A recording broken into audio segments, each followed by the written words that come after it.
Bismillahirrahmanirrahim. Innal hamdalillah wassalatu wassalamu ala Rasulillah wa ala alihi wa sahbihi wa mawalah. Asyhadu an la ilaha illallah wahdahu la syarikalah wa asyhadu anna sayyidina Muhammadan abduhu wa rasuluhu la nabiyya ba'dah. Assalamualaikum warahmatullahi wabarakatuh. Segala puja dan puji kita panjatkan kehadirat Allah Subhanahu wa taala dan junjungan tertinggi kita Nabi Muhammad sallallahu alaihi wasallam, di mana di hari yang penuh berkah ini kita dapat berkumpul kembali untuk mengikuti pengajian Al-Kalam bersama Kiai Haji Dr. Ali Nurdin MA dengan tema kajian Tadabbur Surat Al-Baqarah ayat 8 sampai 12, yaitu siapakah golongan orang munafik itu. Kami juga ingin mengundang rekan-rekan sekalian, apabila ada pertanyaan nanti silahkan dicantumkan di chat. Dan sesi tanya jawab akan kami hadirkan di bagian akhir kajian ini sekitar 15 sampai 20 menit. Langsung saja kami persilahkan Pak Ustadz Ali Nurdin untuk memulai kajian. Waktu dan tempat kami persilahkan. Bismillahirrahmanirrahim. Assalamualaikum warahmatullahi wabarakatuh. Alhamdulillah, wassalatu wassalamu ala rasulillah wa ala alihi wa sahbihi mawalah, la hawla wa la quwwata illa billah. Allahumma faqihna fid din wa 'allimna ta'wil, amma ba'd. Bapak Ibu sekalian, hikmullah, kita akan lanjutkan materi tafsir kita. Kemarin kita sudah selesaikan tentang siapa itu yang disebut golongan orang yang ingkar atau orang yang kafir, yang disebutkan hanya 2 ayat. Ya, di dalam Al-Quran, yaitu di dalam ayat ini, maksud saya kelompok ayat ini, yaitu di ayat yang ke-6 dan ke-7. Untuk golongan orang yang bertakwa sebelumnya ada 3 ayat. Nah, yang menarik ketika bicara tentang orang-orang munafik, ini dari ayat yang ke-8 itu sampai ayat yang ke-20. Berarti berapa ayat itu? Hampir 12 ayat. Ya, 12 ayat bicara tentang orang-orang munafik dalam satu kelompok ayat ini.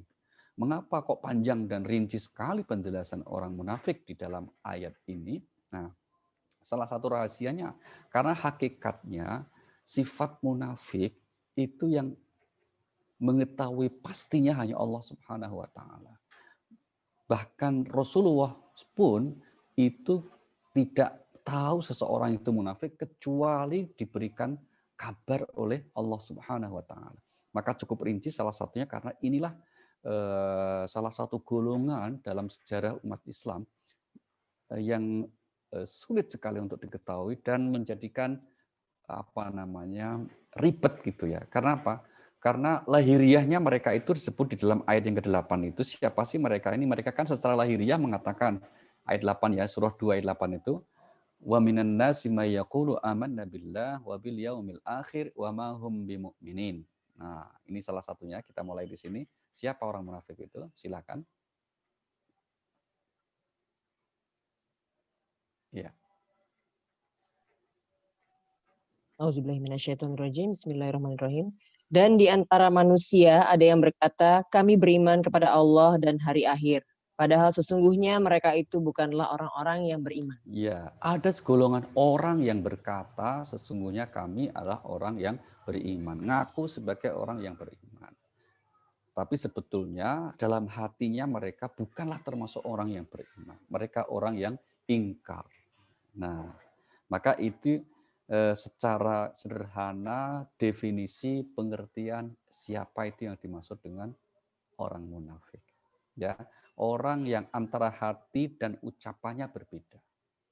Ya, hatinya tidak beriman, ingkar, tetapi ucapannya mengaku sebagai orang yang beriman. Lain di mulut, lain di hati. Nah, secara garis besar nanti perlu kita sampaikan terlebih dahulu, Al-Quran menyebut kelompok munafik itu munafik yang disebut i'tiqadi, hatinya yang ingkar. Ya. Tapi ada satu jenis kemunafikan yang oleh Rasulullah disebutkan ada 3 cirinya itu. Apabila berkata dusta, apabila berjanji diingkari, apabila dipercaya berkhianat, itu oleh para ulama disebut sebagai munafik amali.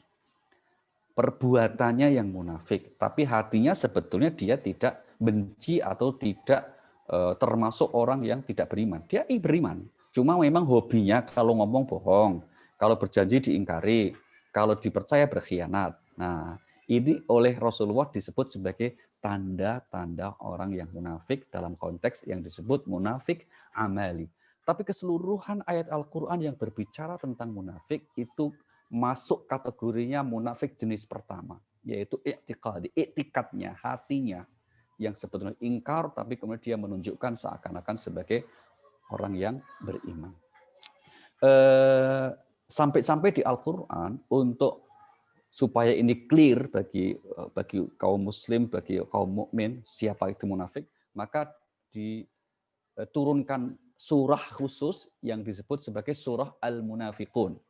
Ya, surah Al-Munafiqun yaitu surah nomor 63 itu secara lebih rinci berbicara tentang siapa itu juga yang disebut munafik. Ada kesamaan-kesamaan. Mari kita lihat surah 63. Dimulai dari yang pertama misalnya. Dikatakan, idza ja'akal munafiquna qalu nashhadu innaka rasulullah. Wallahu ya'lamu innaka rasul.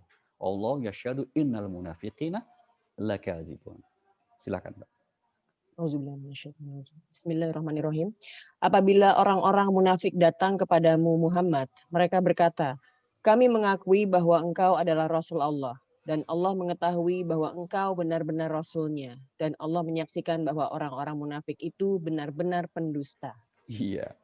Jadi orang munafik pura-pura bersyahadat ya, asyhadu alla ilaha illallah, asyhadu anna Muhammad Rasulullah. Saya bersaksi bahwa Rasulullah Muhammad adalah Rasulullah.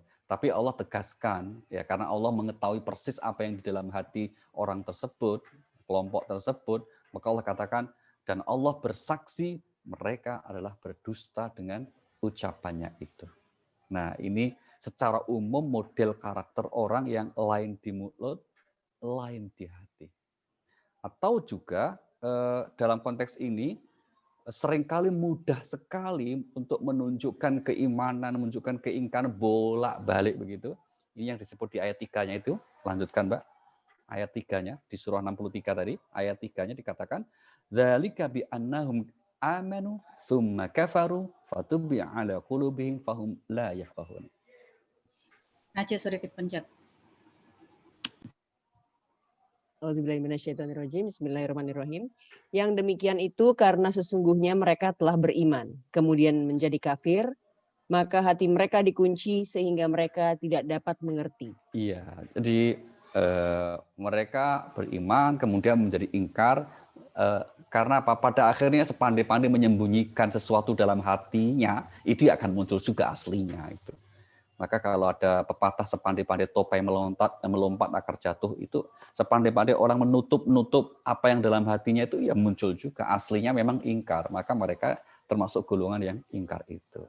Itu ya. Jadi yang pertama ini menjadi ciri khas utama dari siapa yang dimaksud orang munafik. Mereka adalah orang-orang yang secara lahiriah mengaku sebagai orang Muslim, tetapi hakikatnya dia adalah orang-orang yang tidak beriman sama sekali.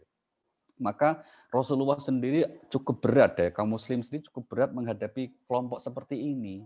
Karena kalau mau diperangi, loh kok dia formalnya Islam gitu. Tapi kalau tidak diperangi, kok dia musuh yang nyata. Kalau yang kelompok kafir ingkar di ayat sebelumnya itu kan jelas, Bu. Jelas garisnya itu, dia ingkar, musuh.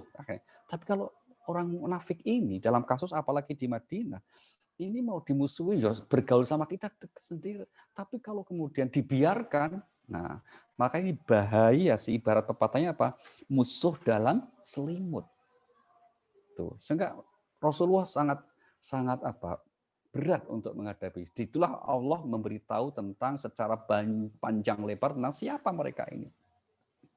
Yang bahaya lagi kalau kesukaan mereka itu akhirnya menggunting dalam lipatan. Maka kemudian atas kelompok seperti itu Allah Subhanahu wa taala memberikan kabar informasi lengkap tentang siapakah mereka ini. Nah, di zaman itu, di era itu. Nah, tentu saja untuk kita sekarang karena itu menjadi wilayahnya Allah Subhanahu wa taala, seyogianya kita tidak mudah-mudah untuk menilai seseorang itu sebagai munafik. Karena itu wilayahnya Allah. Untuk menilai kondisi hati seseorang itu adalah wilayahnya Allah Subhanahu wa taala. Baik, sekarang mari kita lihat. Kalau itu pengertian yang pertama adalah tentang siapakah munafik itu. Nah, di Al-Qur'an kita lihat beberapa ciri utamanya, ya, ciri utama mereka ini. Yang pertama adalah orang ini atau kelompok yang disebut munafik itu hobi sekali. Kita sebut pakai kata hobi karena bukan sekali. Kalau hanya sekali, 2 kali itu belum menjadi munafik gitu. Ya masih ya orang biasalah gitu ya, khilaf gitu. Tapi kalau sudah jadi hobi, kebiasaan, maka itu menjadi ciri utama orang munafik. Yaitu apa? Suka sumpah palsu. Hobinya bersumpah tapi sebetulnya sumpahnya palsu. Gitu. Mari kita lihat surah 63 ayat yang kedua. Allah berfirman apa di ayat ini? Ittakhadhu aymanahum junnatan fasaddu an sabilillah innahum sa'a ma kanu ya'malun. Ya, 63 ayat yang kedua. Ayat 2.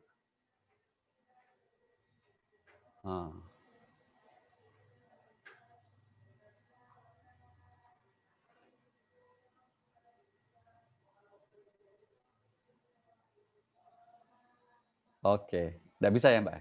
Oke. Oh, monggo bisa dibantu. Nah, itu.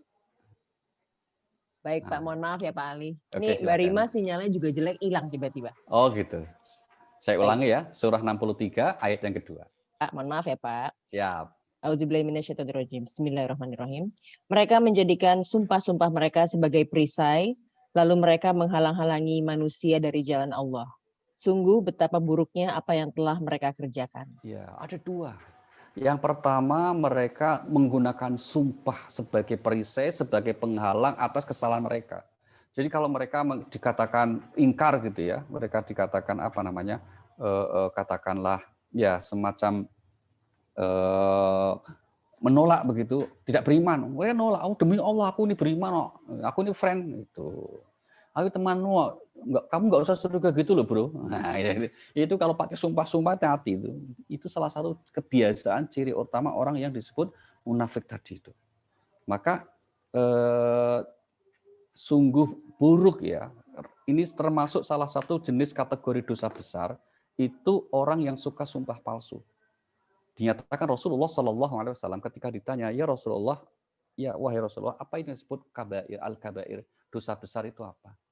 Nah, Nabi kemudian mengatakan yang disebut dosa besar itu adalah yang pertama kata Nabi al-isyraku billah, menyekutukan Allah. Yang kedua Nabi sebut uququl walidain, durhaka kepada kedua orang tua. Ini yang kedua.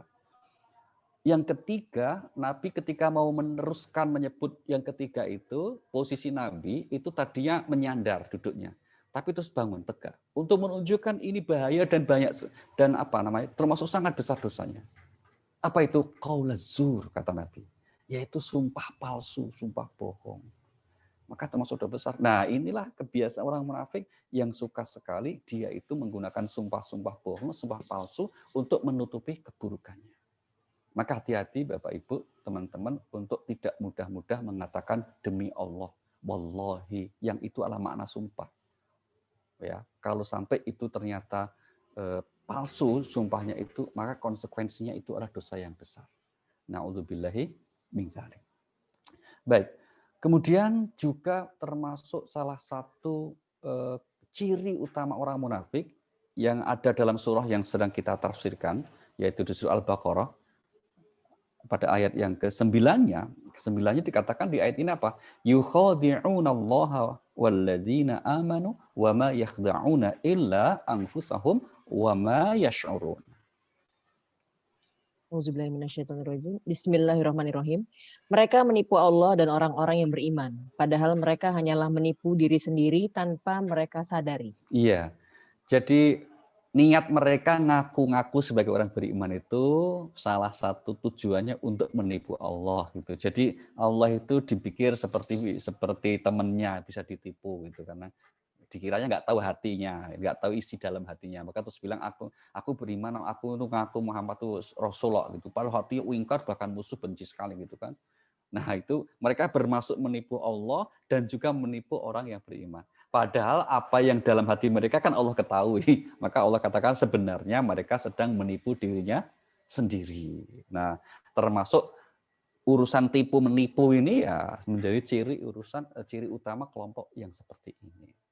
Na'udzubillah min dzalik. Sehingga di dalam ayat yang lain pekerjaan menipu Allah itu diikuti dengan sikap yang juga sama buruknya. Yaitu apa? Mereka akhirnya untuk beribadah malas. Karena ibadah itu kan untuk supaya rajin menuntut keikhlasan, menuntut kesediaan berkorban, sementara aslinya mereka kan enggak gitu. Maka di ayat yang lain yaitu surah 4, surah An-Nisa ayat 142 itu dikatakan innal munafiqina yukhadi'una Allah wa huwa khadi'uhum wa idza qamu ila sholati qamu kusala yura'una an-nas wa la yadhkuruna Allah illa qalila. Bismillahirrahmanirrahim. Sesungguhnya orang munafik itu hendak menipu Allah, tetapi Allah lah yang menipu mereka. Apabila mereka berdiri untuk sholat, mereka lakukan dengan malas. Mereka bermaksud ria, ingin dipuji di hadapan manusia. Dan mereka tidak mengingat Allah kecuali sedikit sekali. Nah, ini lebih rinci lagi nih. Jadi di samping menipu, terus model ciri orang ini, ya tentu saja semangat ibadahnya sangat tidak ada. Bahkan maka disebutnya malas-malasan. Mereka kalau ibadah dengan malas-malasan. Kenapa malas? Ya karena kesemuanya tidak berangkat dari hatinya, tidak berangkat dari ketulusan, keikhlasannya untuk mengharap ridha Allah Subhanahu wa taala.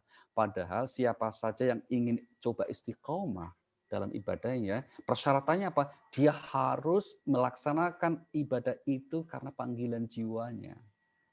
Maka kalau itu sebuah kesenangan, ibadah itu menjadi satu bentuk kebutuhan yang dia rasakan, sehingga tidak akan sekiranya ada berat-beratnya itu bisa kemudian dihindari. Karena apa? Kita merasakan banyak sekali kebaikan yang kita raih ketika kita beribadah itu. Ambil contoh misalnya gini, kalau kita menyukai sesuatu, aktivitas, punya hobi sesuatu ya, itu kan dibela-belain untuk supaya kita bisa eksis dengan hobi kita itu loh, dibela-belain toh. Yang hobi bola malam pun mesti buka TV nonton, gitu. Atau yang hobi apalagi misalnya sepeda gowes, wah mahal pun dibeli, gitu. Yang hobi nonton drakor, wah disempat-sempatkan jadwal drakornya harus tidak boleh ketinggalan, misalnya gitu. Jadi pokoknya selalu pikiran hatinya itu tertuju kepada apa yang menjadi kesenangannya. Dan itu ya tidak masalah kalau itu hal-hal yang sifatnya tidak melanggar syariat, tidak maksiat, gitu. Nah, orang munafik tentu saja ibadahnya malas karena bukan panggilan jiwanya. Sekali-kali yang mau berbuat kebaikan ibadah, itu kata ayat tadi apa? Ria. Nah, ada unsur riaknya. Ada unsur pengen dipuji oleh manusia. Ada unsur pengen mendapat kesan bahwa dia sebagai orang yang baik. Itu namanya riak, yaitu mempertontonkan amal-amal ibadahnya supaya dipuji sebagai orang yang baik. Tapi tunggu dulu ya, jangan kita kemudian terbebani oleh ketakutan akan riak, terus nggak mau beramal. Jangan. Jadi keliru juga itu. Ya, terkadang kita menunjukkan amal-amal soleh kita itu dengan niat untuk syiar, dengan niat untuk menginspirasi yang lain, itu malah lebih baik. Ketimbang amal yang diam-diam, yang terkadang bisa menimbulkan fitnah. Saya mau contoh begini. Di rumah misalnya ya, contoh ini di rumah nih, di dalam keluarga, rumah tangga kita, ada seorang bapak yang kalau sholat tuh diem-diem, misalnya gitu ya, wah ketahuan keluarganya. Itu kan bisa menimbulkan fitnah. Kalau sudah punya anak, kayaknya bapak ini sholat enggak ya kan gitu, masalah akhirnya kan, enggak pernah kelihatan gitu loh. Maka enggak apa-apa kelihatan. Kita di keluarga misalnya membiasakan diri untuk membantu orang, memberikan infak. Kasih tahu ke anak-anak, ke anggota keluarga yang lain gitu, bahwa kita berinfak. Tujuannya apa? Tujuannya untuk supaya mereka terinspirasi untuk melakukan kebaikan juga. Jangan sampai kemudian ada kesan di antara keluarga, pelit nih papa nih, nggak kelihatan pernah infaknya, apalagi nggak pernah kelihatan ngasih nafkah mama, misalnya gitu. Kan masalah jadinya itu. Maka di Al-Quran itu apa? Memberikan sebagian dalam konteks kita berbuat kebaikan dengan sesama, yaitu terang-terangan maupun sembunyi-sembunyi sama baiknya, itu ya, atau itu masing-masing diizinkan dalam agama kita. Mari kita lihat contohnya misalnya di surah nomor 2 ayat 271 Allah berfirman apa? In tubdus shadaqati fa ni'mahi Wa in tukhfuha wa tu'tuhal fuqara fa huwa khairul lakum wa yukaffir ankum sayyi'atikum. Allahu bima ta'maluna khabir. Surah 2 271. Auzubillahiminasyaitonirrajim. Bismillahirrahmanirrahim. Jika kamu menampakkan sedekah-sedekahmu, maka itu baik. Dan jika kamu menyembunyikannya dan memberikannya kepada orang-orang kafir, maka itu lebih baik bagimu, dan Allah akan menghapus sebagian kesalahan-kesalahanmu. Dan Allah Maha Teliti apa yang telah kamu kerjakan. Kamu berikan kepada orang fakir ya Mbak, bukan kafir, fakir. Oh iya, fakir. Ini belum ngopi kelihatan nih, sampai keliru-keliru ini belum ngopi pasti ini. Maka monggo yang ngopi-ngopi dulu, sambil ngopi-ngopi dulu ya, ini biar sampai nggak ketukar-ketukar ini, karena ketukar dikit aja itu beda artinya ya itu. Baik, ya itu ya. Maka garis bawah ya, mohon jangan karena takut riak terus tidak beramal, itu jelek itu. Maka kalau yang aktif di YouTube ya, di media sosial sering mengajak orang berbuat baik, jangan takut untuk dibilang riak. Ajak aja Bu, yang penting kita niatnya baik, niatnya tulus, ikhlas. Bahwa orang nanti, ini paling riak ini enggak, itu urusan orang. Yang penting kita berusaha untuk ikhlas. Ya. Karena apa?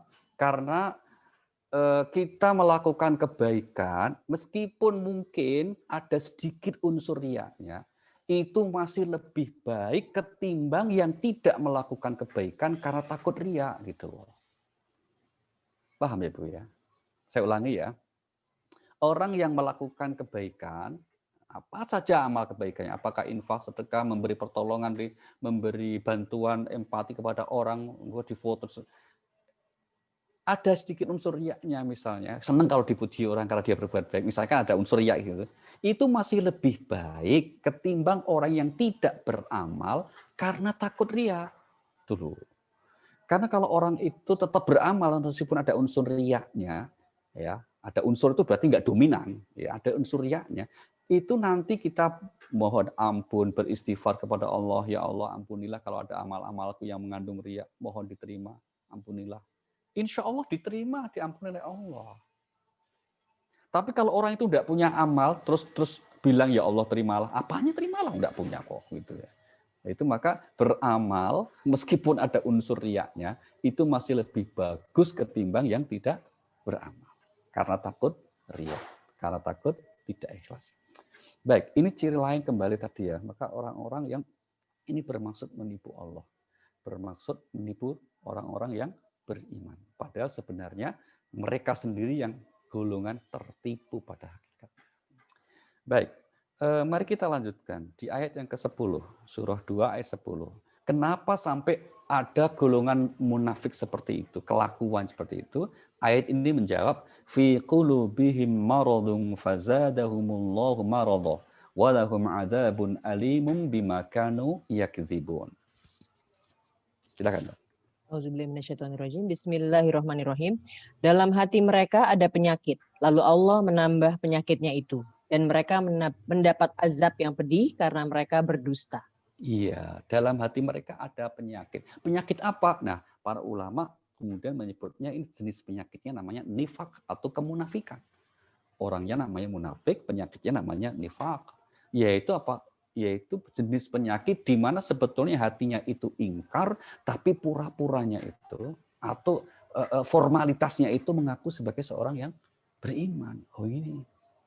Maka penyakit itu bukannya sembuh, tapi terus bertambah kata Allah. Ya, terus bertambah dengan penyakit buruknya itu. Sehingga akhirnya apa? Sehingga karena itu penyakit hati, seringkali orang tidak merasa bahwa dirinya itu ada penyakitnya.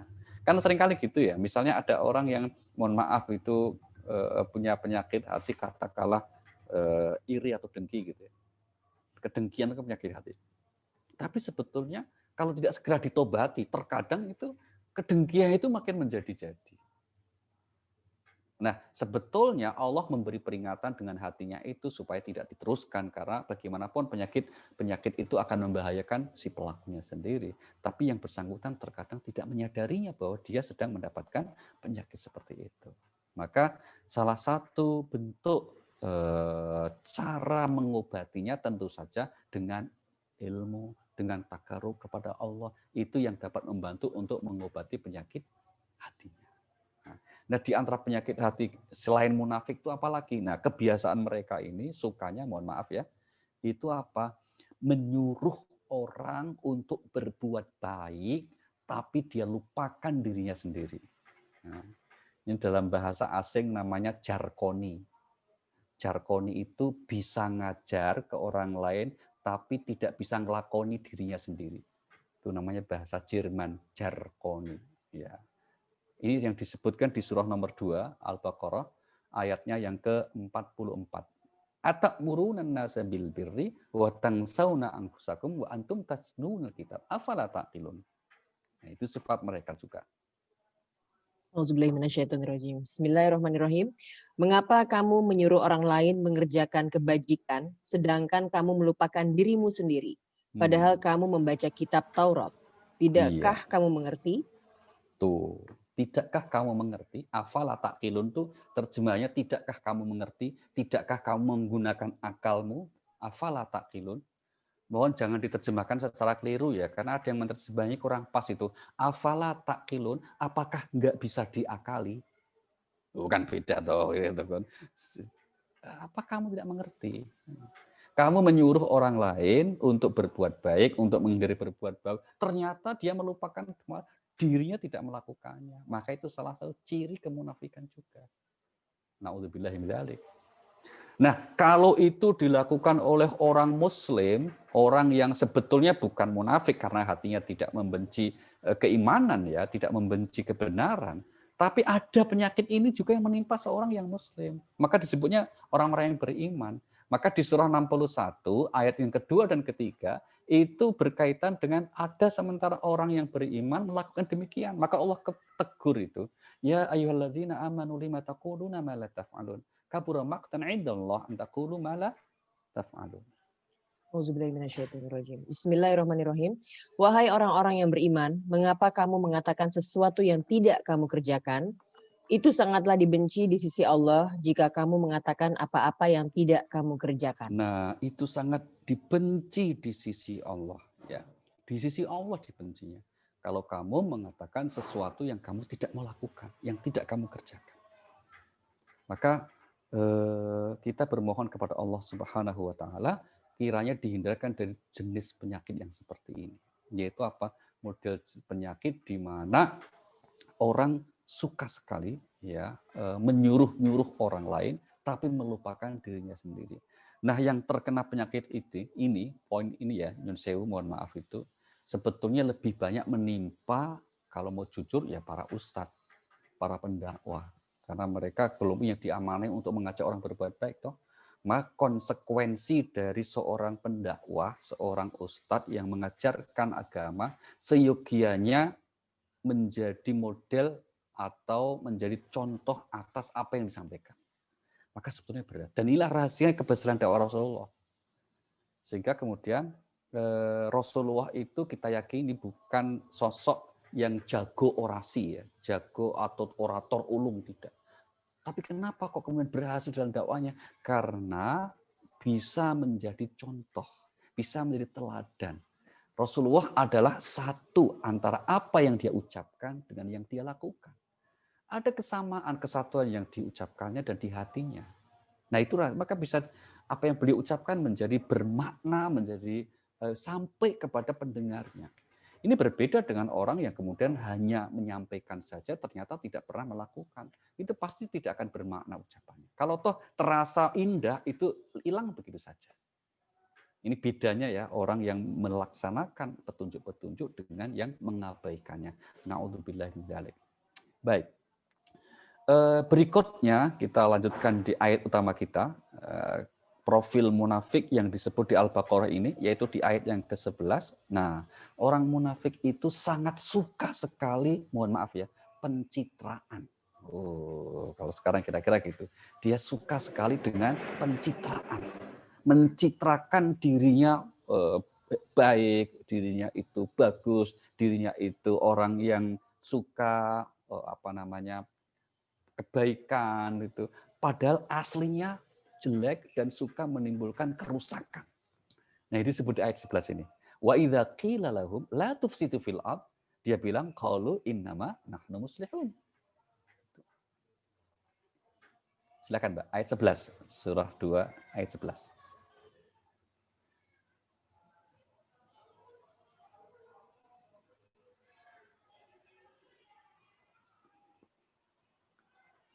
Oke.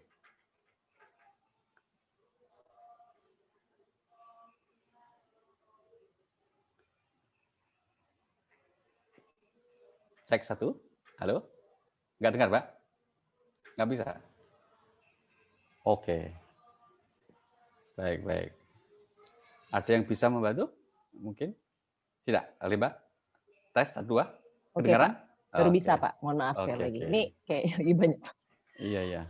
Auzubillahiminasyaitonirrajim. Bismillahirrahmanirrahim. Dan apabila dikatakan kepada mereka, janganlah berbuat kerusakan di bumi. Mereka menjawab, sesungguhnya kami justru orang-orang yang melakukan perbaikan. Nah, ya toh. Mereka adalah golongan orang yang suka berbuat kerusakan, tapi ngakunya itu aku ini berbuat baik, rusak piye toh. Nah, maka ini kita sebut sebagai orang yang tadi itu sebetulnya hakikatnya suka berbuat buruk, tapi ngakunya dia suka berbuat. Maka namanya kan mohon maaf, naudzubillah, pencitraan. Nah, yang seperti ini mohon kita pahami dalam hati kita, tapi jangan kita gunakan untuk menjudge orang. Kalau ada orang yang dituduh atau dirasakan atau di frame gitu sebagai pencitraan, kita nggak usah ikut-ikutan. Kenapa? Karena hakikatnya yang tahu niat orang itu adalah Allah Subhanahu wa taala. Kita menghindari untuk ikut-ikutan magang jadi Tuhan. Yaitu suka menilai hatinya orang, suka menilai imannya orang, itu kita hindari. Itu bukan sikap yang bijaksana. Meskipun orang mengatakan, oh si fulan ini sukanya pencitraan, si fulan ini, ya sudah, itu urusan orang. Kita sebaiknya menghindari sikap ikut-ikutan yang seperti itu. Kenapa? Ini wilayahnya Allah Subhanahu wa taala. Wilayah yang tahu persis adalah Allah Subhanahu wa taala. Untuk apa? Untuk kita jadikan teladan bagi kita, kemudian hati kita bisa mengerti, oh iya, saya nggak boleh bersikap seperti itu. Kalau ada anggota keluarga, teman, atau kawan dekat yang mungkin mengarah ke sana, boleh kita nasihati. Tapi menjudge orang, menuduh orang, bukan sikap yang bijaksana. Meskipun memang katakanlah agak mirip dengan apa yang disampaikan di dalam ayat ini. Kenapa? Sekali lagi, itu wilayahnya Allah Subhanahu wa taala. Maka seringkali Bapak Ibu kami sampaikan bahwa ada ajaran dalam agama kita itu yang berkaitan dengan keyakinan dalam diri kita. Dan itu adalah wilayahnya Allah Subhanahu wa taala yang memastikan mengetahui secara persis bagaimana kekuatan iman seseorang, bagaimana kualitas keyakinan seseorang, yang tahu persis hanya Allah Subhanahu wa taala. Manusia tidak diberikan mandat ya untuk misalnya menilai imannya orang lain, menilai kualitas akidah seseorang, itu adalah menjadi wilayah Allah Subhanahu wa taala. Maka menarik sekali ketika kelompok ayat ini menjelaskan orang-orang munafik dengan rinci, itu supaya kita ketahui untuk kita jadikan pelajaran, bukan untuk kita menghakimi orang lain. Ini saya kira yang harus kita awal-awal untuk kita sampaikan. Karena banyak sekali orang yang terkadang menggunakan ayat-ayat ini ditujukan kepada orang-orang yang betul-betul munafik oleh Allah itu. Tapi dipakai untuk menuduh orang lain yang tidak sepaham. Meskipun hakikatnya bukan munafik, tapi yang mirip-mirip terus dituduh sebagai munafik. Ini sangat berbahaya. Saking bahayanya berarti berbahaya, bukan sekedar bahaya ya. Na'udzubillah min dzalik. Baik. Kemudian berikutnya, wah ini yang juga tidak kalah jeleknya itu, jangan ditiru, mudah-mudahan kita tidak masuk kelompok yang ini. Orang munafik itu pelit sekali, bakhil, kikir, tapi ngakunya itu dia dermawan, itu repot itu. Ya, itu. Minimal dia nggak mau disebut sebagai orang pelit itu orang munafik itu. Ya, naudzubillah. Mari kita lihat ayatnya misalnya, surah At-Taubah, surah 9 ya, ayat 75 dan 76. Ya, surah Taubah, surah 9 ayat 75-76, ini yang meneropong sifat munafik berupa apa? Pelit atau bakhil. Ya, silakan Mbak. Auzubillahiminasyaitonirrajim. Bismillahirrahmanirrahim. Dan di antara mereka ada orang yang telah berjanji kepada Allah. Sesungguhnya jika Allah memberikan sebagian dari karunia-Nya kepada kami, niscaya kami akan bersedekah dan niscaya kami termasuk orang-orang yang soleh. Lanjut. Ketika Allah memberikan kepada mereka sebagian dari karunia-Nya, mereka menjadi kikir dan berpaling dan selalu menentang kebenaran. Iya, siapa mereka di ayat ini? Mereka adalah orang-orang munafik. Asbabun nuzul dari surah At-Taubah ini adalah keseluruhannya orang munafik. Maka mereka sudah berjanji, aku nanti kalau punya banyak duit, aku banyak sedekah. Giliran dikasih banyak ternyata apa? Eman-eman, sayang alias pelit. Bakhil. Wah itu naudzubillah min dzalik gitu.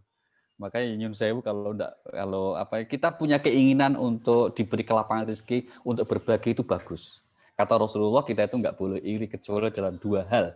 Dua hal itu apa? Kalau ada orang yang diberi kelapangan rezeki, terus banyak amalnya, kita pingin ya Allah, mudah-mudahan seperti dia, bisa juga saya banyak amal. Itu boleh. Yang kedua ada orang yang rajulun atahullahul ilm, diberikan ilmu, dengan ilmunya itu banyak menyebar kebaikan manfaat kepada orang lain. Kita berdoa ya Allah mudah-mudahan saya juga diberi anugerah dengan pengetahuan seperti itu untuk anak saya, cucu saya, seterusnya. Boleh seperti itu. Tapi kalau kemudian minta diberikan kelapangan rezeki ternyata pelit, itu enggak usah ditiru. Ya, karena apa? Di mana-mana sifat ini sungguh sangat buruk. Bayangkan Bapak Ibu ya, buruknya sifat pelit itu ya, di Al-Quran digambarkan seperti keburukan perbuatan zina. Na'udzubillah min dzalik. Saya ulangi ya, buruknya penyakit bakhil, kikir, pelit, itu seperti perbuatan zina. Maksudnya ada kesamaan istilah yang dipakai oleh Al-Quran bahwa zina dan kikir itu disebutnya sama-sama dengan istilah fahsya atau perbuatan keji. Oke, kita buktikan sekarang. Mari kita lihat di surah nomor 17. Surah Al-Isra ayat yang ke-32. Itu dikatakan wala taqrabuz zina innahu kana fahisyah wa sa'a sabila. Kata Allah demikian. Auzubillahiminasyaitonirrajim. Bismillahirrahmanirrahim. Dan janganlah kamu mendekati zina. Zina itu sungguh suatu perbuatan keji dan suatu jalan yang buruk. Nah, jangan dekati zina, karena itu perbuatan yang keji. Sekarang kita cek, apakah benar bahwa yang dimaksud keji itu juga bermakna kikir? Kita lihat di ayat yang lain, yaitu di surah nomor 2, surah Al-Baqarah, ayat yang ke-268, dikatakan di situ, asyaiton ya'idukumul faqra wa ya'murukum bil fahsya. Surah 2 ayat 268. Auzubillahiminasyaitonirrajim. Bismillahirrahmanirrahim. Setan menjanjikan menakut-nakuti kemiskinan kepadamu dan menyuruh kamu berbuat keji atau kikir, sedangkan Allah menjanjikan ampunan dan karunia-Nya kepadamu. Dan Allah Maha Luas, Maha Mengetahui. Setan menakut-nakuti dengan kemiskinan. Ya, maksudnya apa? Wahai manusia, ini kira-kira gitu mudahnya bahasa setan itu. Wahai manusia, kamu itu jangan banyak sedekah, nanti kamu miskin loh.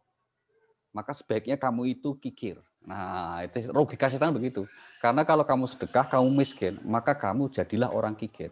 Itu logikanya setan. Maka, nah itu ungkapan ayatnya pakai redaksi asy-syaiton ya'idukumul faqra wa ya'murukum bil fahsya. Menyuruh kamu berbuat keji dalam kurung kikir.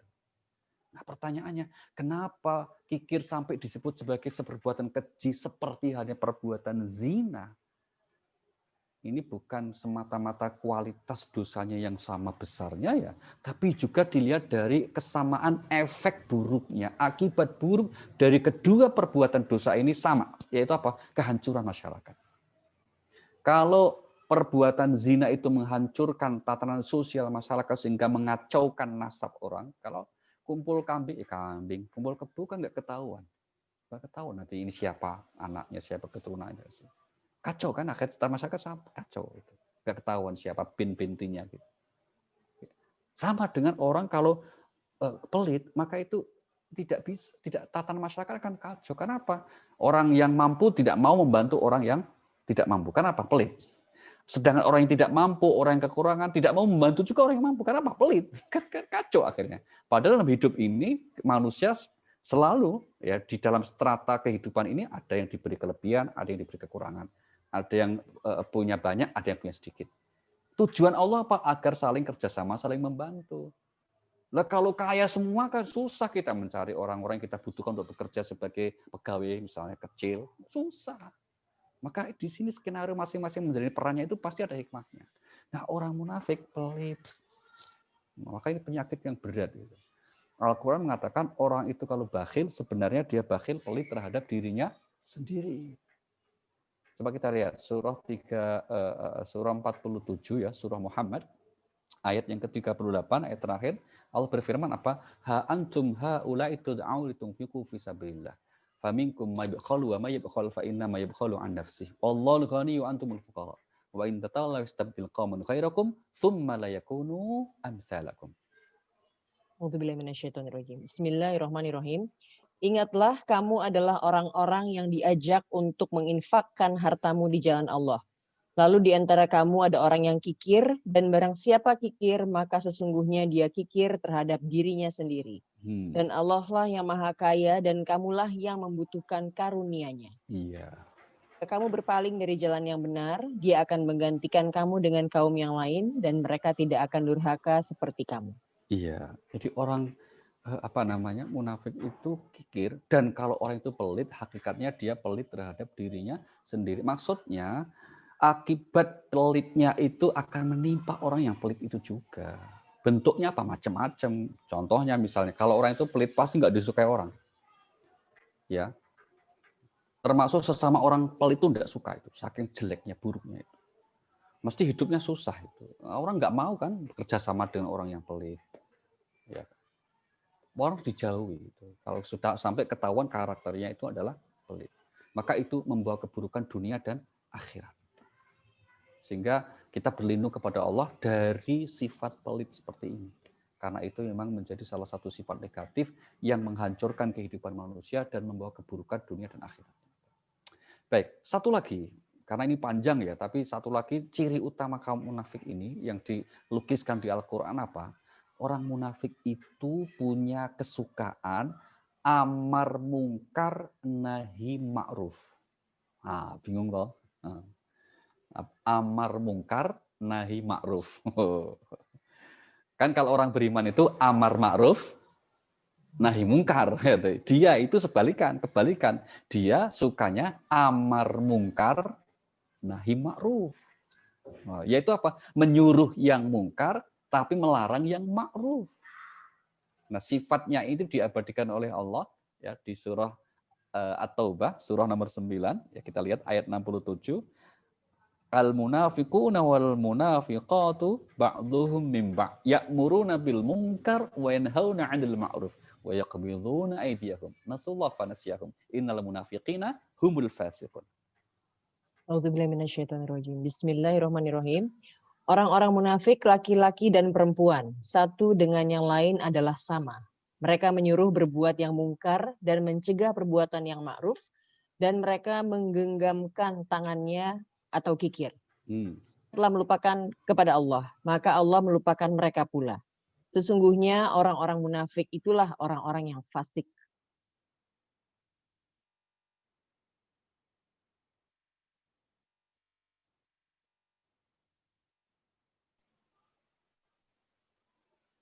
Baik. Ya. Ini wifi-nya kadang kalau kurang ngopi itu kadang-kadang lepas-lepas gitu loh. Jadi ya mohon dimaklumi ya. Ya Pak, di sini juga wifi-nya ini. Tempat Mbak Rima juga. Iya, baik. Oke, Pak. Jadi, amar mungkar nahi ma'ruf ya. Pada ciri orang yang baik itu kalau melaksanakan yang ma'ruf dan mencegah yang mungkar. Tapi mereka tidak. Justru mereka menyuruh yang mungkar-mungkar itu disuruh, didorong, di-endorse gitu ya. Tapi untuk yang ma'ruf cegah. Maka hati-hati ya kalau ada misalnya satu media yang justru menyuruh memprovokasi yang buruk-buruk tapi yang menyembunyikan yang baik-baik. Ini salah satu karakter orang munafik. Na'udzubillah min dzalik. Jangan sampai kita menjadi bagian dari orang yang amar mungkar nahi ma'ruf. Tapi kalau bisa menjadi orang yang amar ma'ruf nahi mungkar. Tapi kalau seandainya itu tidak bisa, kata Rasulullah, udahlah, penting kita bersikap bersikap tidak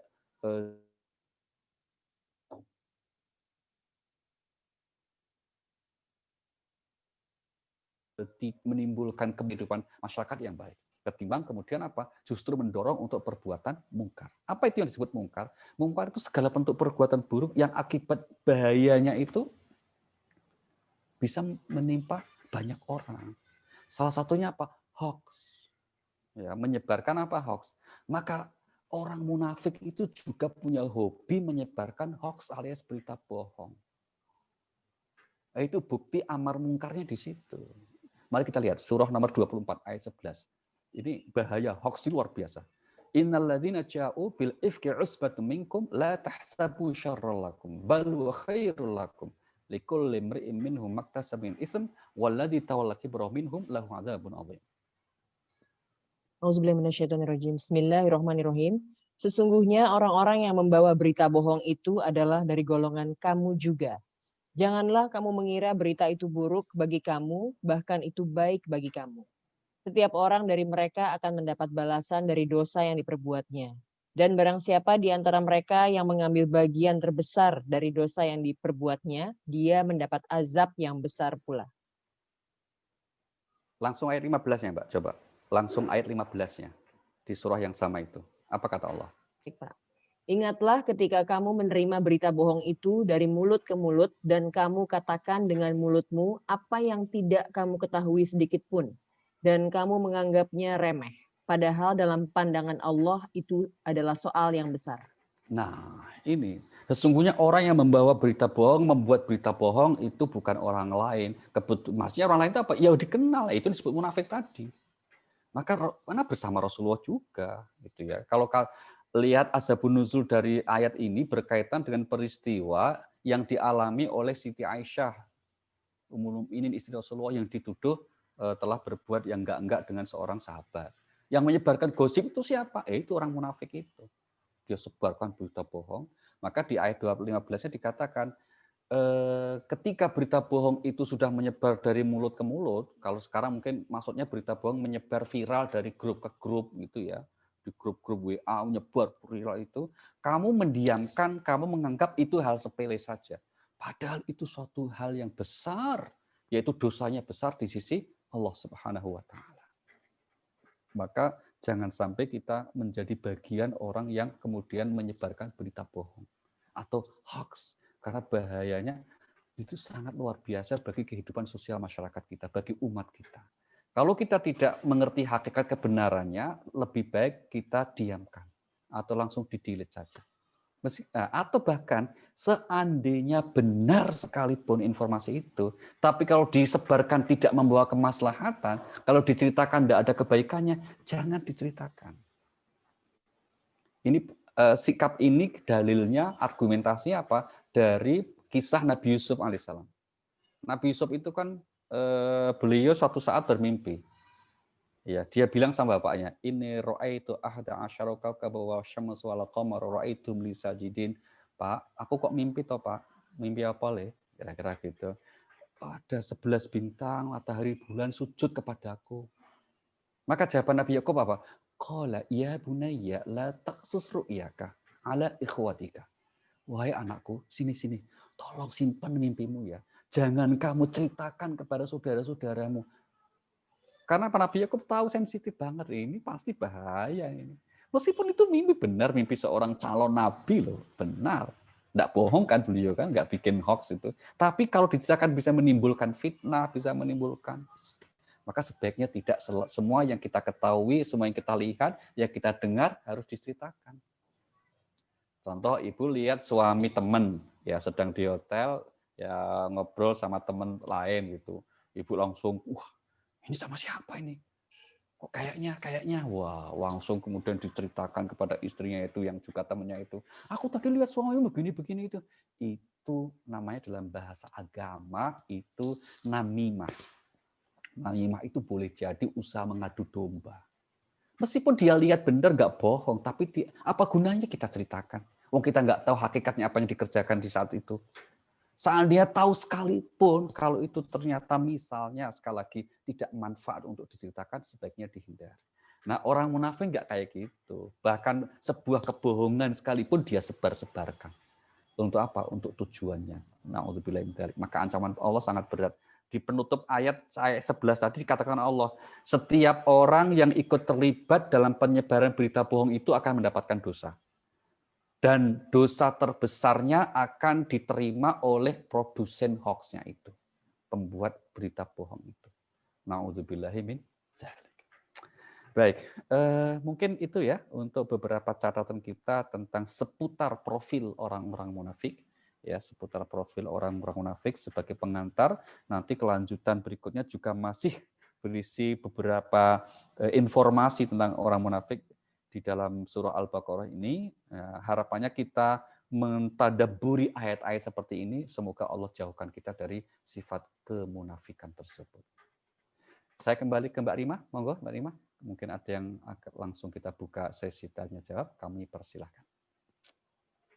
Ya, terima kasih Pak Ali. Untuk teman-teman yang ingin bertanya bisa barangkali langsung diketik di chat, nanti akan saya bacakan kepada Pak Ali. Pak Ali, ini udah ada pertanyaan Pak Ali dari Ibu Lia yang ingin bertanya.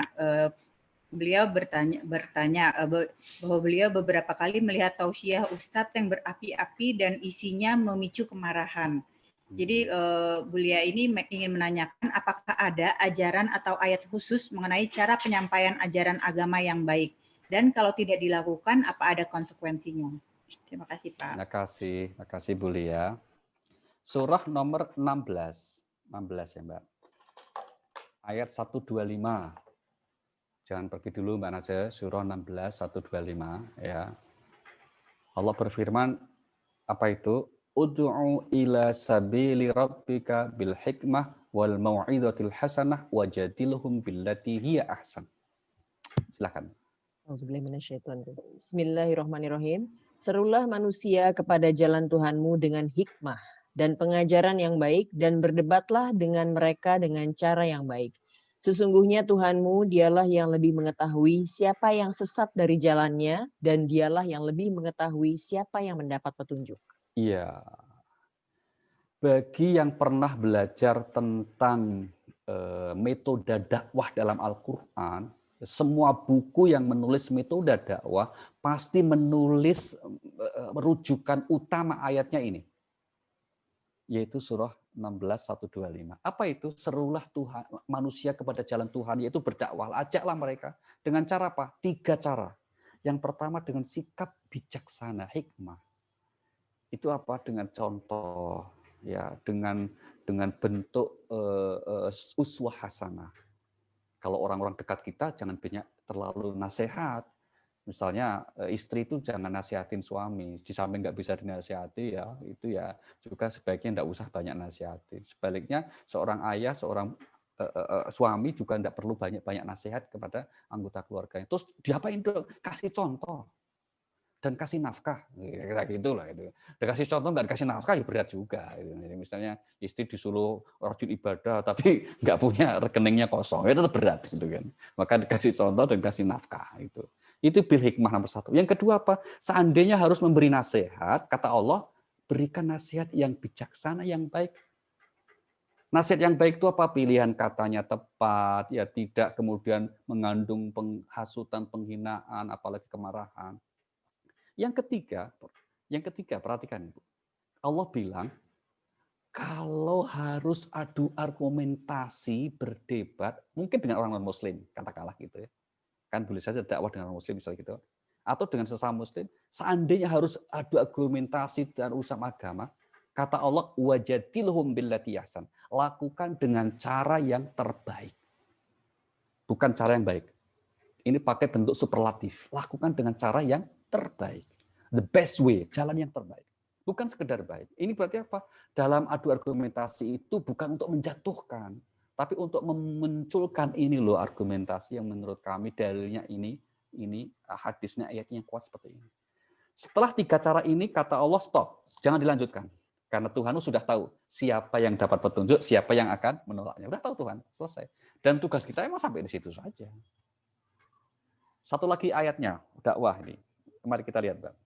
Surah nomor 20, surah Toha namanya, ayatnya 44. Apa kata Allah di ayat ini? Fa'tiya fir'aun faqula lahu qawlan layyinan la'allahu yatadzakkaru aw yakhsha. Bismillahirrahmanirrahim. Maka berbicaralah kamu berdua kepadanya Fir'aun dengan kata-kata yang lemah lembut, mudah-mudahan dia sadar atau takut. Ini perintah Allah kepada Nabi Musa. kepada Nabi Musa dalam berdakwah kepada Fir'aun lakukan dengan lemah lembut. Bayangkan Bapak Ibu, Fir'aun yang sudah jelas sangat durhaka pun Allah perintahkan, wahai Musa, tolong ya, please deh, kamu bicaranya dengan lemah lembut. Loh, dengan Musa loh, dengan Fir'aun loh. Iya kan? Kan saya kira sesama Muslim enggak lah, kita enggak sampai seperti Fir'aun yang berani ngaku sebagai Tuhan lah. Kok kemudian dakwahnya berlebihan, mengandung misalnya caci maki seterusnya itu. Nah pertanyaannya itu niru yang mana? Wallahu a'lam.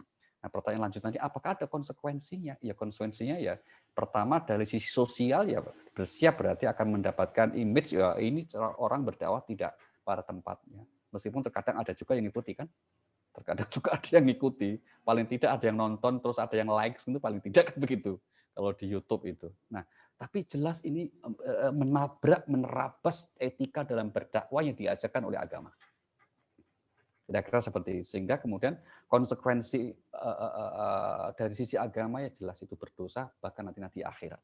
Nah urusan kita maka tahu menauin saja. Oke, kalau kita ini ada orang dan inilah Indonesia. Kalau Indonesia memang isinya macam-macam semua ada gitu, semua ada dan inilah ya kita syukuri saja satu sisi kita hidup di negara yang sangat bebas. Kata orang-orang tidak ada negeri yang sebebas Indonesia. Jadi siapapun ngomong apapun tidak ada konsekuensi apapun, sanksi hukum itu tidak ada blast. Jadi ya udah kita Indonesia maka belajar. Maka kalau di sini jadi orang-orang baik itu betul-betul baik benar karena dia di hadapan lingkungannya itu yang nggak baik tuh. Ya, kalau orang baik itu teruji kebaikannya gitu. Karena sudah bisa nyaring, bisa milih hal-hal yang ini yang baik. Nah gitu ya. Kalau yang di tempat-tempat yang misalnya agak strict ya banyak larangan nggak boleh itu jadi baik wajar. Dia nggak lihat misalnya model orang yang nggak baik. Kalau sini kan apalagi teman-teman di Al-Qalam ini orangnya baik-baik semua. Kira-kira begitu ya. Lanjut, Pak. Monggo, Mbak Rima, lanjut. Iya, ada pertanyaan tambahan sih, Pak. Kemarin kebetulan saya ingin bertanya juga. Saya pernah mendengar mungkin pemuka agama ya memimpin doa, tapi isi doanya tuh kayak mendoakan yang tidak baik gitu, Pak. Itu emang bisa ya, Pak? Walaupun misalnya yang didoakan katakanlah kaum kafir atau apa, semoga misalnya dapat sial, apa syarat rezekinya gitu, gimana ya, Pak? Inilah bedanya antara nabi kita dengan nabi yang lain, Mbak. Memang suatu saat Nabi Nuh alaihissalam, mari kita lihat ya, dalam surah Nuh itu pernah berdoa, ya, pernah berdoa yang doanya itu berbeda sekali dengan apa yang dilakukan oleh Rasulullah Sallallahu Alaihi Wasallam kita. Surah 71, surah Nuh ya, mari kita lihat misalnya pada ayat yang ke-20, bentar kita lihat. Pastikan dulu, surah 71, surah Nuh, itu pada ayat yang ke Dayyara, ya. Rabbi la tadharni fil ardi, ya. Itu adalah 26.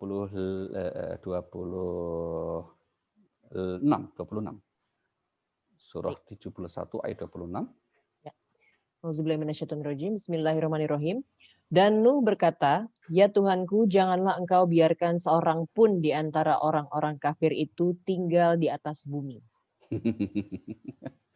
Luar biasa kan Pak ya, kira-kira gitu ya. Maka kemudian ini beda kualitas dengan Nabi kita dan kita menjadi umat Muhammad Sallallahu Alaihi Wasallam. Ya, Rasulullah Sallallahu Alaihi Wasallam doanya itu justru apa? Allahumma fir qaumi. Ya Allah ampunilah kaumku. Fa innahum la ya'lamun. Karena mereka tidak tahu itu. Maka para ulama ya, kenapa kemudian begitu menggambarkan besar sekali cintanya kepada Rasulullah SAW itu? Karena cinta Nabi itu melampaui batas-batas agama. Cinta terhadap kemanusiaan itu luar biasa sekali beliau itu. Contoh lain ya, ketika peristiwa tahun 10 kenabian, 10 tahun kenabian. Itu kasus di Taif kan.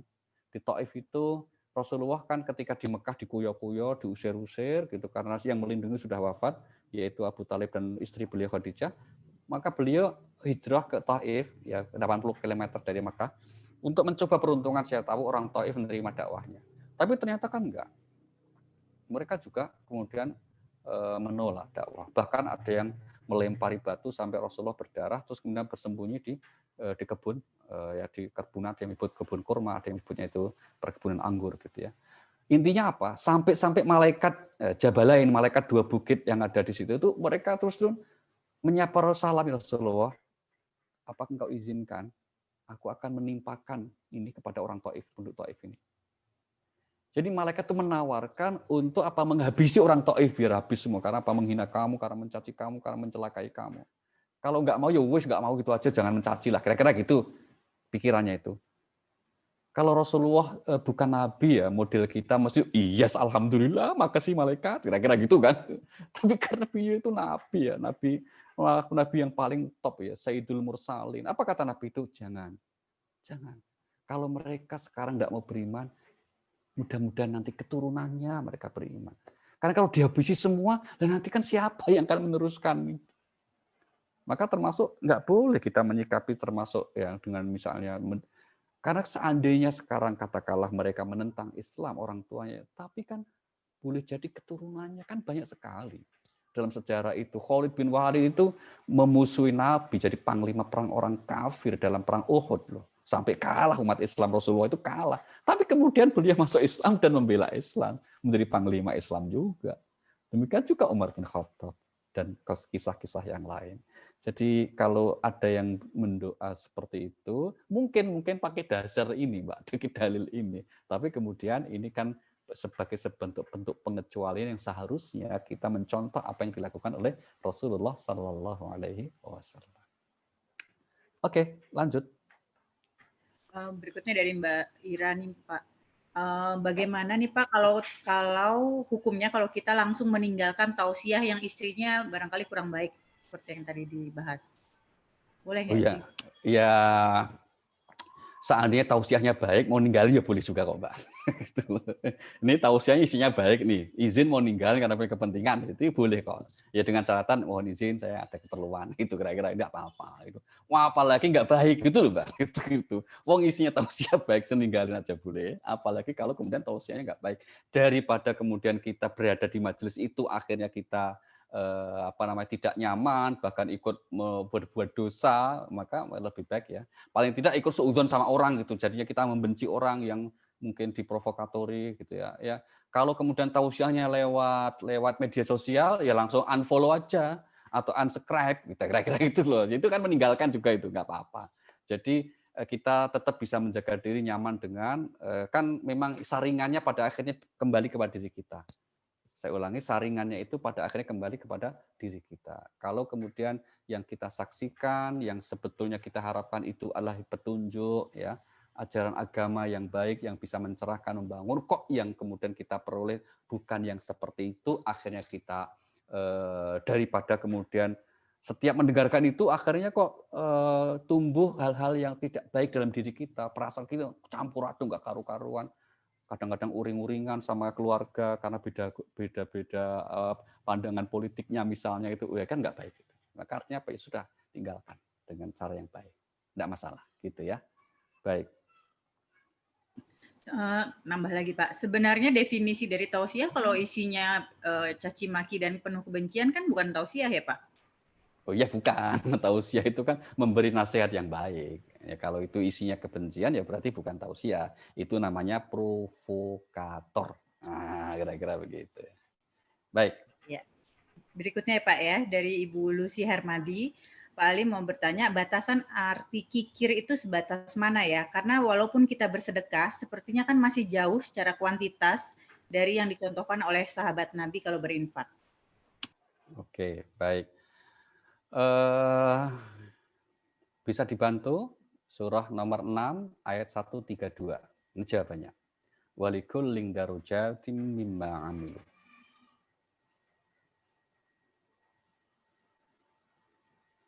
Silakan Mbak, surah 6 132. Bismillahirrahmanirrahim. Dan masing-masing orang ada tingkatannya sesuai dengan apa yang mereka kerjakan. Dan Tuhanmu tidak lengah terhadap apa yang mereka kerjakan. Nah, memang sejauh-jauhnya ada tingkatannya ya. Termasuk tingkatan amal bersedekah ini ada tingkatannya. Nah, batas seorang kikir itu apa? Ketika dia tidak laksanakan kewajibannya, itu namanya kikir. Ya. Maka kalau seseorang sudah mengeluarkan atau melakukan kewajiban yang berkaitan dengan apa yang pada dirinya, ya insya Allah nggak kikir sudah.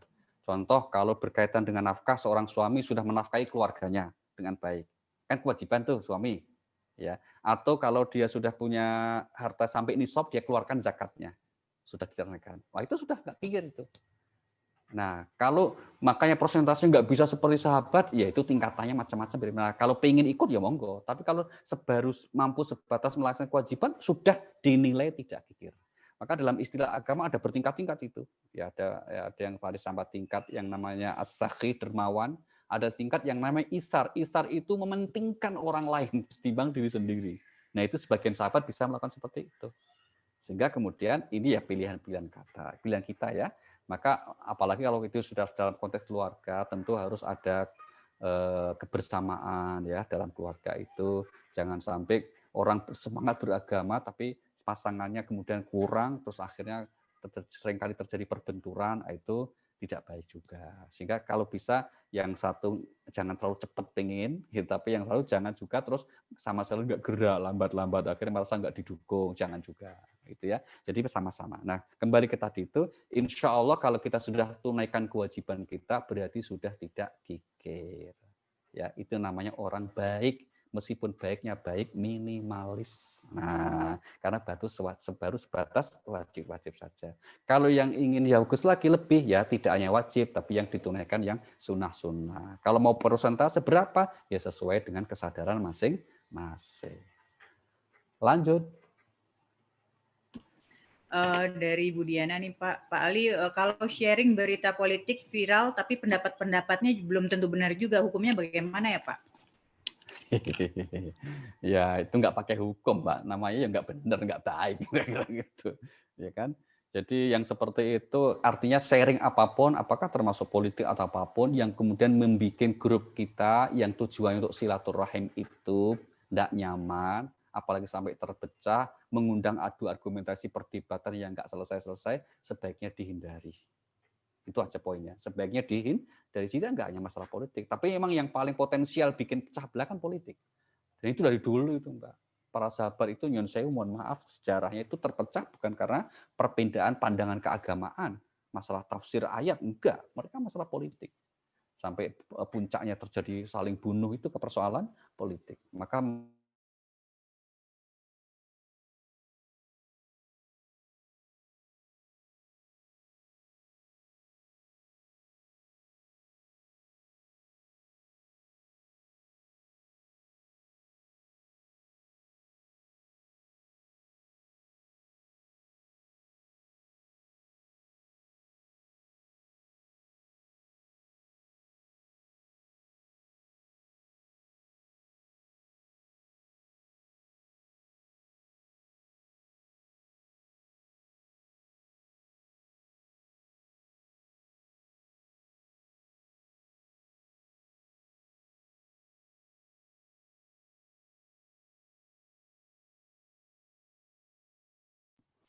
Kayaknya Pak Ali keputus ya.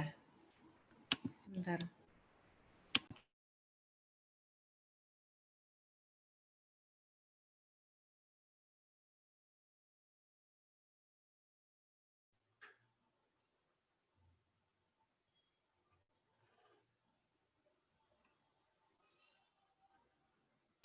Pak Ali udah masuk ya, lagi? Ya, oke. Lanjut ya. Oke. Nah, Pak Ali berikutnya nih ada yang bertanya tentang cara dan doa supaya tidak pelit.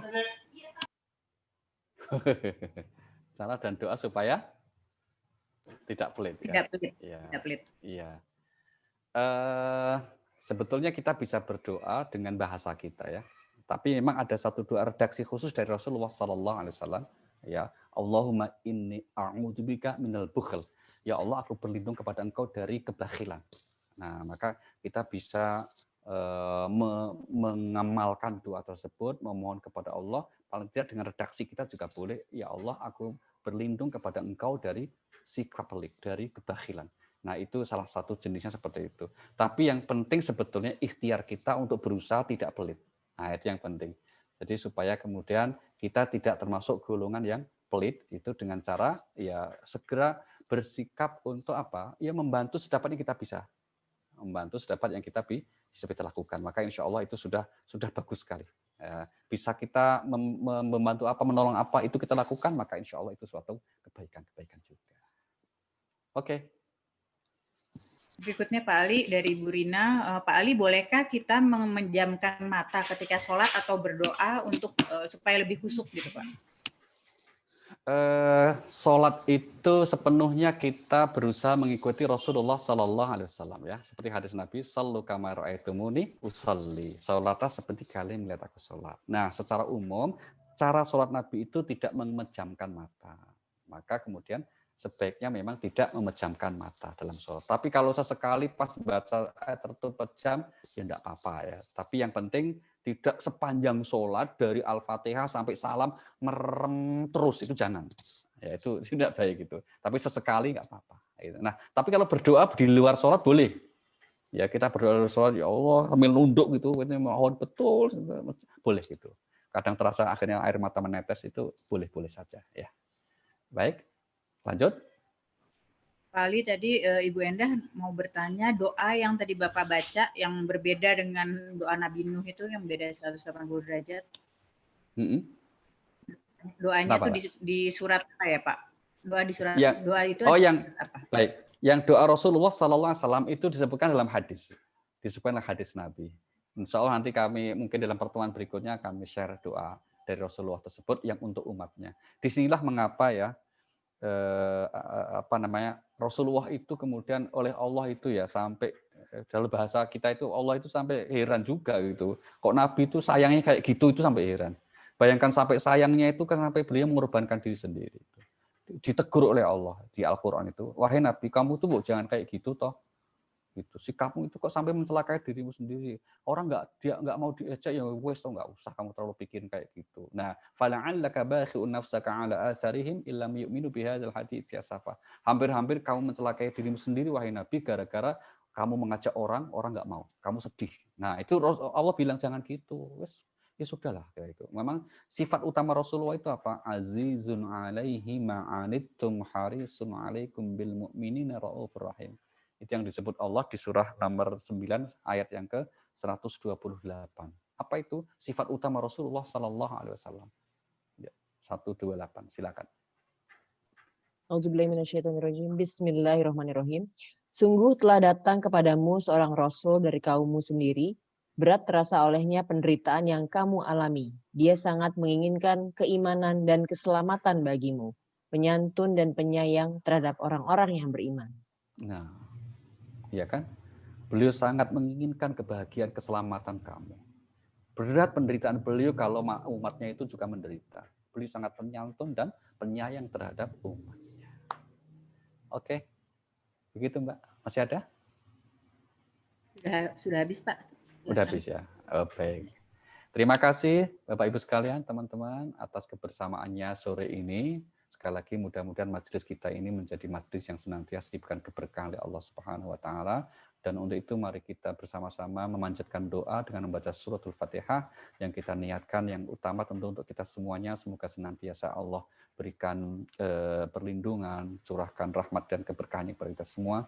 Dan juga kita niatkan mungkin ada di antara saudara-saudara kita yang sedang kurang sehat, semoga diberikan kesehatan, yang sedang punya kesulitan-kesulitan hidup, semoga diberi kemudahan, yang punya hajat-hajat yang baik, semoga dikabulkan. Al-Fatihah. A'udzubillahi minasyaitonirrajim. Bismillahirrahmanirrahim. Alhamdulillahirabbil alamin, arrahmanirrahim, maliki yaumiddin. Iyyaka na'budu wa iyyaka nasta'in. Ihdinas siratal mustaqim, siratal ladzina an'amta 'alaihim ghairil maghdubi 'alaihim waladdallin. Amin. Terima kasih dan mohon maaf. Mbak Rima yang membuka, Mbak Rima juga yang akan menutupnya. Wassalamualaikum warahmatullahi wabarakatuh. Waalaikumsalam warahmatullahi wabarakatuh. Subhanakallahumma wa bihamdika asyhadu la ilaha illa anta astaghfiruka wa atubu ilaik. Terima kasih banyak Pak Ali atas ilmu yang tentunya akan sangat bermanfaat untuk kita semua.